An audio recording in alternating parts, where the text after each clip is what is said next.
You know, this is a very bright shirt. I look like I'm glowing in the dark with the background behind me that's much darker than my shirt. It doesn't glow in the dark, though I don't think I've tested that. But when I bought it, it did not say that it would glow in the dark. But I bought this shirt when I went on vacation to Florida back in 2016. And I stayed there for about a week, and I bought this shirt when I was down there. And I usually don't really wear it that much. It's more of a souvenir, and I need to wash it. But I usually just keep it hung up in my bedroom as a souvenir. But what I'm going to be doing today is a drawing here with the Rotring Isograph 0.35. And this is my favorite pen. And we're going to be doing ourselves a little doodle today in my moleskine sketchbook with this, which will be this little tiny sketchbook right here in this pen. Now this sketchbook, I'm getting there, I'm getting done, but we have a little bit of ways to go before it is complete. But we're getting there. And I was going to do more drawing in the sketchbook with the other pen, such as the 0.18, but this pen here, it does take a while to do a drawing because of the super tiny little lines. One moment, I need to drink some water. I'm thirsty.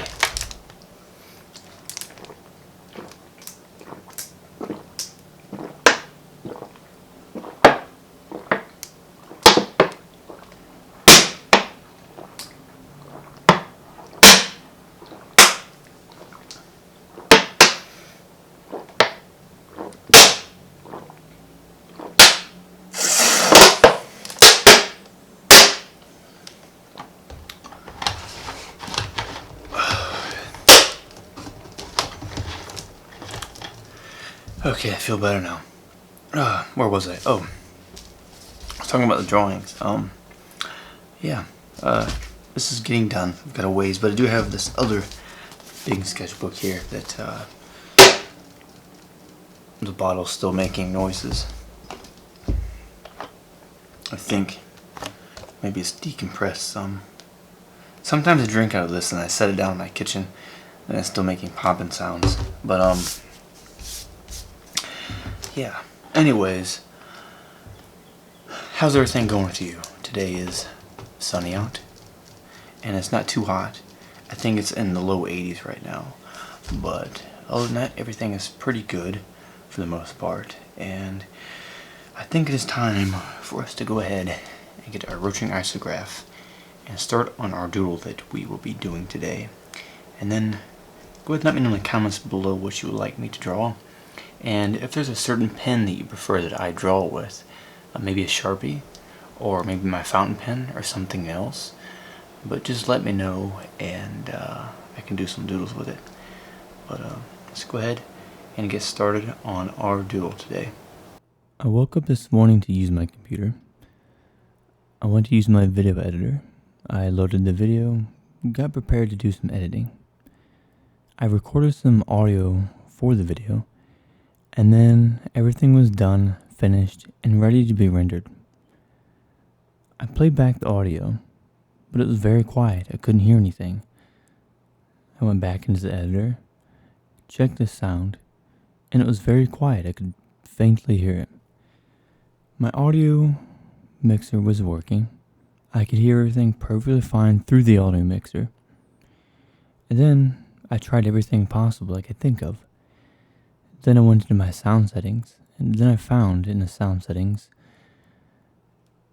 the level for the volume was reduced to 5 out of 100 for recording and playback volume.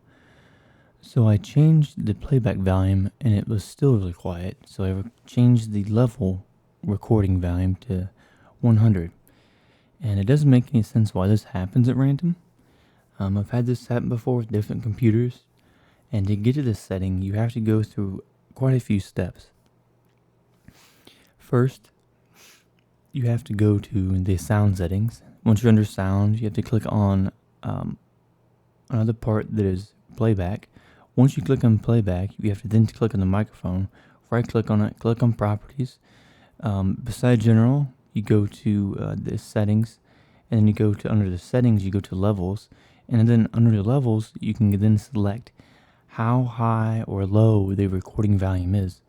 And it was set to 5. I don't understand how that happens. It doesn't even make any sense to me.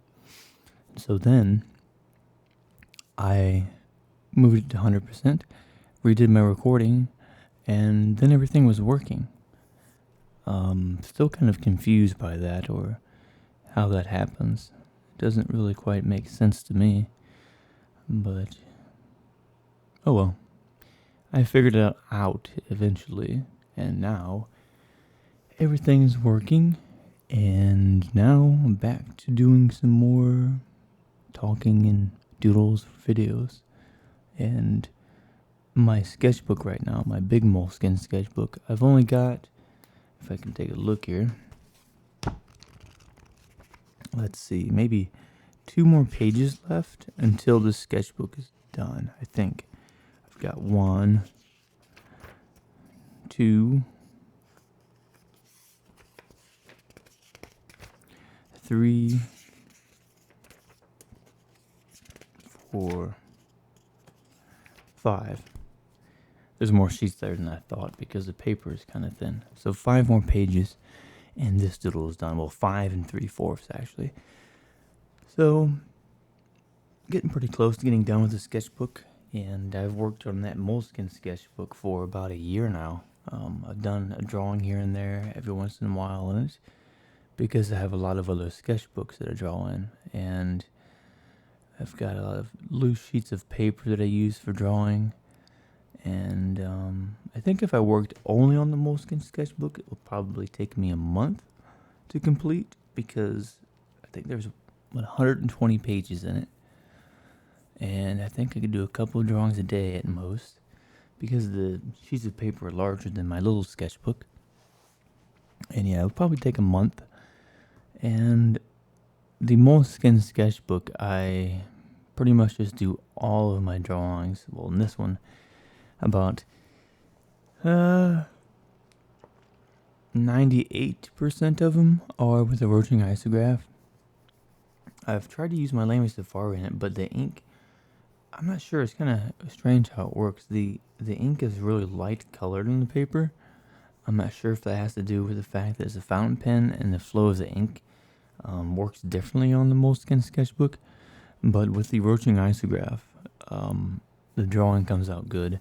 Everything works, and the ink is really dark in the paper, which gives a lot of more depth and contrast.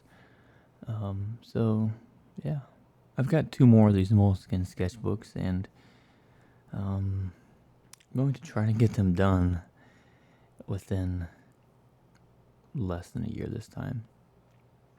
But I'm going to be doing 2 of them, and when I'm done with those, I'll do a tour of them, of all the drawings. You can look at them.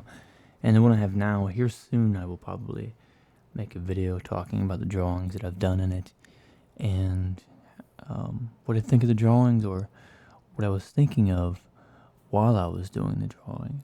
But yeah, I just woke up, and I got up at 8 a.m. I set my alarm for 5 a.m. because I went to bed at 10. And then I kind of just lay there until 1 a.m. And so my one alarm went off at 5.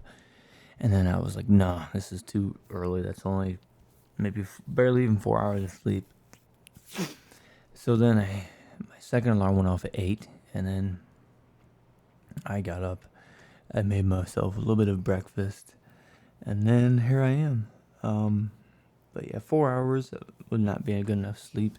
And I wanted to get to bed earlier, and then get up earlier and do more drawing in the morning, so that later on in the day I can just edit that, and then it's edited and then ready for the next day to upload. But I've been using my DSLR more. I haven't really used it a whole lot in the past, I'd say a month or 2, because I've been using my phone a lot for recording videos, and I find it more convenient. But my DSLR I use for like B-roll video, or certain cinematic looking scenes. And then I use my phone for convenience of recording things. And I got my little action camera, which I use for different reasons, such as doing a time lapse of maybe some landscape, or as a little extra camera, just at a different angle. And then my camcorder is the other one I use a lot. I use that for a little bit of B-roll, but that one's kind of for like different video effects of things that record in time lapse to different intervals. My DSLR can record at different intervals, but it's not able to record anything less than 1 frame per second. And so, I do hard to get them. So that one's not able to record at a slower time lapse. So I use my camcorder for actually a lot of my time lapses. Most of it, I would say, as far as time lapse recording, I use my DSLR for about maybe 25% of it, and my camcorder for 75% of it. And then I use for B-roll and cinematic effects and stuff like that is about 90% of my videos is my DSLR, and then 10% is my camcorder. And then for long drawings is real time. I record that with my camcorder.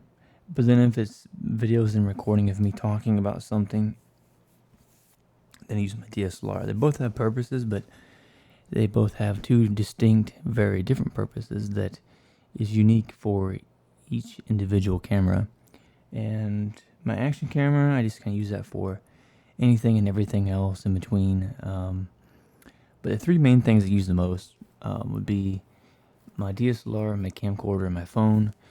And then the next one would be my action camera. He's having a yawn.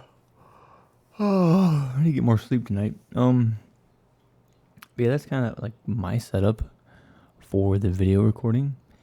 And I've got my DSLR set up in front of my window, and I use the light from outside. And then I've got to my right my camcorder that I usually use under my softbox for recording drawings. And yeah, that's a good setup. And I will be doing another tour of my drawing area and department and all that once I get it recorded.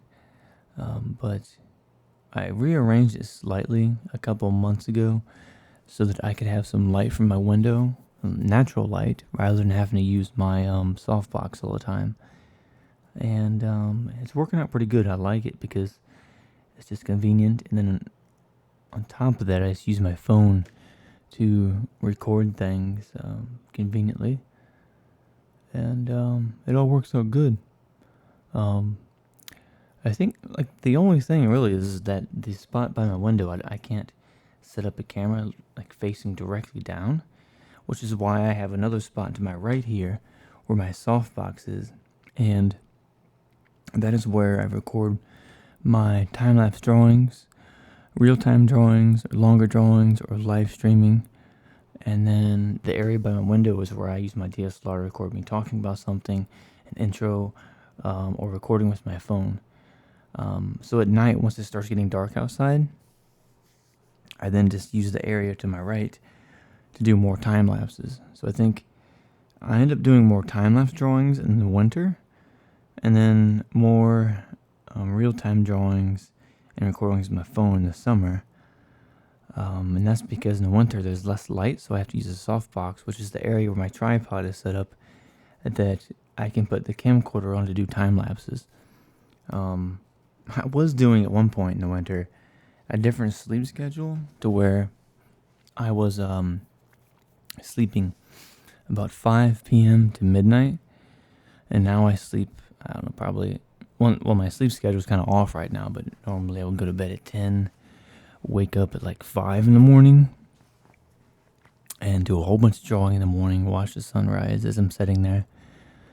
And I like to get my day started a little bit earlier before I go to work and do other things, because then I can get some of my work done in the morning, which allows me to relax a tiny bit in the evening.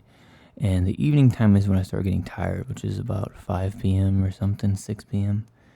And because I don't want to have to do the bulk of my work, the large amount of it in the evening when I'm tired, because that wouldn't make sense. I would rather do it in the morning when I have more energy, I'm not so sleepy, and I'm more awake.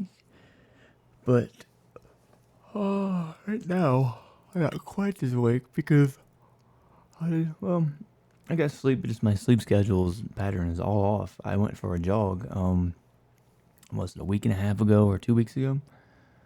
And ever since then, my sleep schedule's been off because I went for a jog later in the day.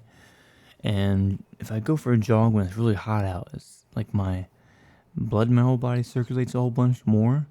And then even though I'm like, tired from jogging, I actually have more energy throughout that day then. And so then I didn't go to bed till like 6 in the morning. And then when I went to go to bed, I got a notification on my phone that I had a dental appointment. That was at 8 a.m., so I just stayed awake. So I got no sleep that night, and then my whole sleep schedule has been completely off since then. Right now, I'm sitting here thinking about what I want to draw, and I'm going to keep drawing in the moleskine sketchbook so that I can get it complete and do a tour of that. I tend to draw one page in each of my sketchbooks at a time. I'll have one sketchbook beside me. I'll pick that sketchbook up. I'll do some drawing in that sketchbook, and then I'll pick up another sketchbook. I'll do a drawing in that one, and then pick another one, do one drawing in that. And I'll just rotate through all of the sketchbooks, and a lot of them will get done nearly at the same time.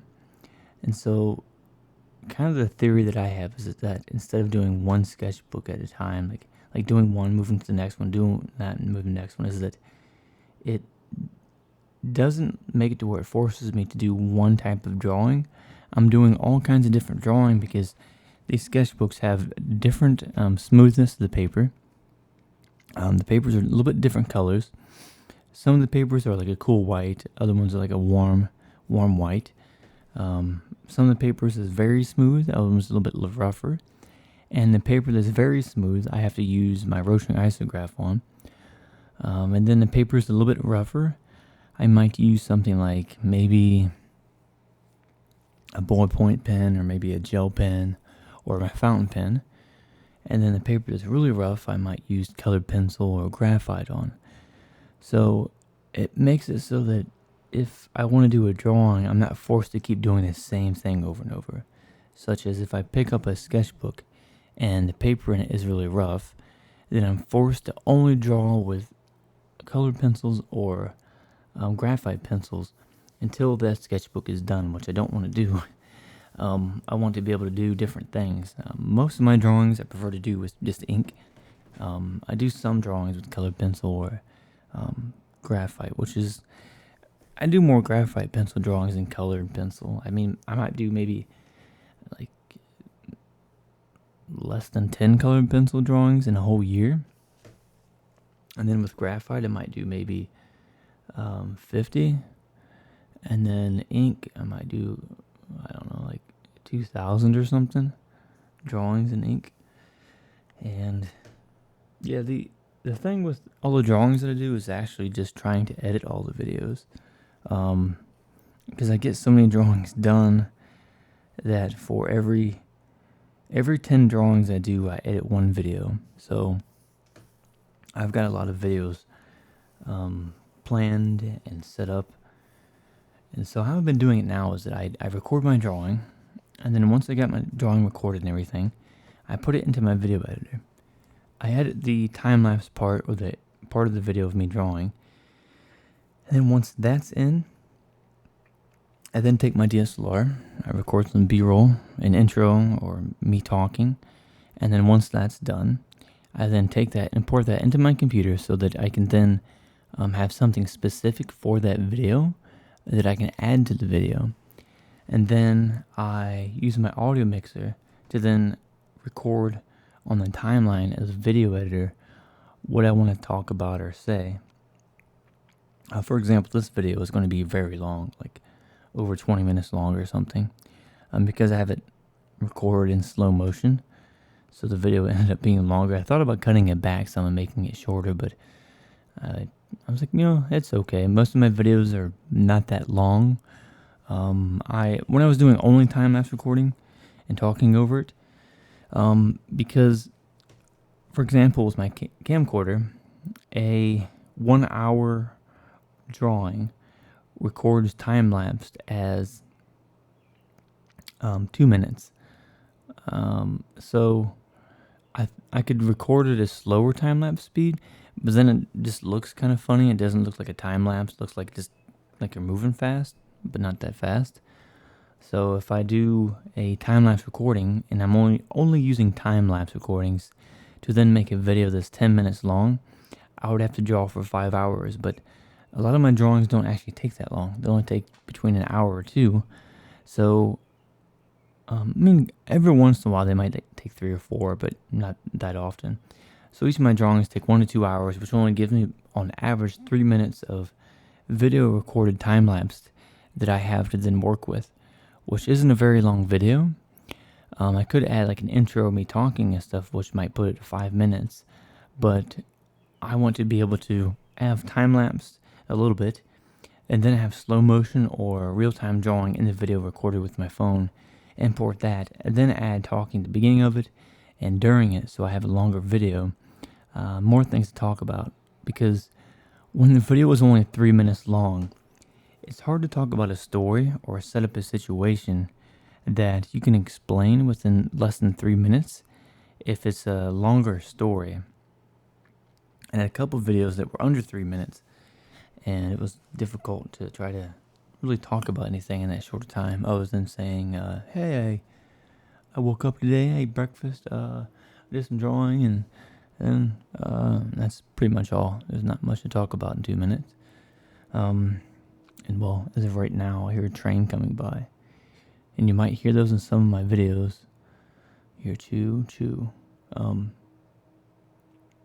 But they shouldn't be too loud unless I put the gain on my audio mixer all the way to the maximum, and then all you hear is all the background sounds.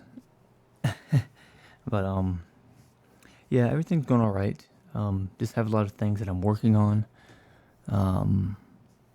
Trying to get back into a better routine for drawing so that I can get more drawings done. And that's mostly it, really.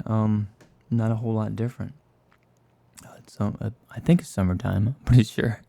Because it's, getting to where is the third week of June now we're on. And, I don't have a gym membership right now, but I feel like I need to work out. I feel like I'm getting too thin. I haven't really ate as much food the past 2 months, and I've lost quite a bit of weight. But yeah. But I'm not sure. I want to save money on a gym. I don't really know if I want to get a gym membership anymore. I could just work out at home. I have to be creative and figure something out to where I can do things where I'm working out with weight, but I don't need like weight equipment, like barbell and all that. I guess I could go to the reservoir and lift rocks or something, but it's kind of difficult to get a specific exercise. I mean, if you're going around lifting rocks and throwing them and carrying them and everything, you're working out most of your body. So I guess I could just do a full body workout. Maybe every other day or 3 times a week, and that should be good. Especially if I'm working out hard, recovering good, and then I'm getting a bit of sun, getting outside, and so that's always helpful. I think if you're indoors too much, you're not going to feel good. And I've definitely noticed that. Like if I close all of my blinds in the summer and I don't go outside, I just sat there thinking, it's nice outside. So then I at least open my blinds and my windows so that I can look outside and see the trees and the birds and the clouds and the sky and everything. Because I spend a lot of my time in the winter here, since I live in Ohio, indoors because it's cold outside, and the trees are all dead looking because the trees don't have any leaves on them and there's snow everywhere. But I think at least one good thing is that in winter, because there's so much snow on the ground, if there's not any clouds outside or something, the sun shining on all the snow reflects a lot of the light back up into the sky. And so when I'm sitting here doing drawings, I'm actually getting quite a bit of extra light in my entire room, just because of all the light reflecting off the snow and back up into the sky. So it reflects off the snow and comes up into my window, but then you've also got light from the sky, so then I get even more light during the winter. But like overall during the day, if it's not cloudy or anything, I can get more light on average in this window than I can in the summer. But the only exception is that in the summer, when it's in the morning for an hour or two, or in the evening for an hour or two, I get way more direct light. It's a lot brighter. But I would still say in the summer, I definitely get more light. It's just that if I compare that situation on average to the average day in the summer, it would be more light in the winter, just because they're reflecting sun off of the snow.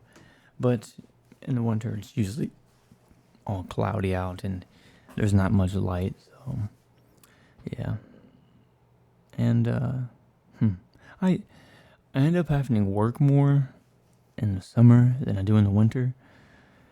So I have less free time in the summer, but there's more things I want to do outside in the summer. That's kind of the dilemma that I'm in, to where I work less hours in the winter and I have less to do in the winter, which means I have more free time. So then I just draw more, but I want to go outside, but I don't want to go outside because it's cold. I don't like the snow, and there's not really anything in the snow that I want to do. Yeah, because there's not really anything in nature to record, because there's the snow and there's not really any birds out anywhere, squirrels or nothing. Everything's just hiding and hibernating, trying to stay warm. So they do like me, or I do like them rather, and I just hibernate in my apartment and do drawing all day for half the year, and then I come out to get some sun. And yeah. Although I do wonder what I'm going to draw next. I'm pretty sure that I will be doing a drawing in my moleskine sketchbook, because I've only got 5 more pages left. I'm actually proud of myself for getting the sketchbook done, because it took like a year. But I would still rather draw 1 page in each different sketchbook at a time than just do one sketchbook and try to get it done. I just feel like I'm getting too rushed and I can't be as creative, and then I just don't really feel like drawing as much. I feel like drawing more if I have different options of surfaces to draw on with different pens and everything, because then I might have an idea for something I'm going to draw, but that thing that I want to draw can only work with a certain pen, Like if I'm drawing with my Rotring Isograph, I can draw really detailed stuff that I can't draw with my fountain pen. But there might be a certain sketchbook I want to draw in that I have to use my fountain pen in, because my Rotring Isograph won't work in that sketchbook, because the surface of the paper won't be extremely smooth, which is generally required if you're going to be doing a drawing with the Rotring Isograph. And I'm pretty sure I've made a video covering that before, but if not, I think I can do that sometime. Entire tutorial about which paper that you should be using drawing with for your Rotring Isograph technical pen. But I'm going to go work on a few things and get my day started and do some doodles. But until then, thank you for watching. Give this video a like if you want to, and share it with your friends. And I will see you later. You have a good day. Later.